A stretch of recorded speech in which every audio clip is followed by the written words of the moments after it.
Hello guys, Andrew here. Welcome back to Drew Tutorial. And in this video, I'm going to show you how to change your email address on your Facebook account. To do that, go ahead and click your profile on the upper left hand side, then click on About. Now scroll down and you will find Contact and Basic Info. You click on that and you will have a section where it shows your email address. Now click the pencil icon to edit it and you'll have the option to add or remove emails. Click on that. It's gonna now take you over to this little window here, which is the account center, and just simply click add new contact. Choose to add a new email, and from here enter the new email address.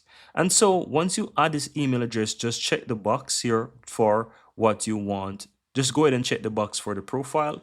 And as you can see right here, it says once you choose to add this email, you'll now use that email to log in and also to receive notification from Facebook. And that's it. It is super easy. Just add a new email address right here. Select the account, proceed, and you'll be able to change it. Follow whichever verification steps to confirm it afterwards. And once that is done successfully, that new email address will now take over your Facebook account. And that's it, guys.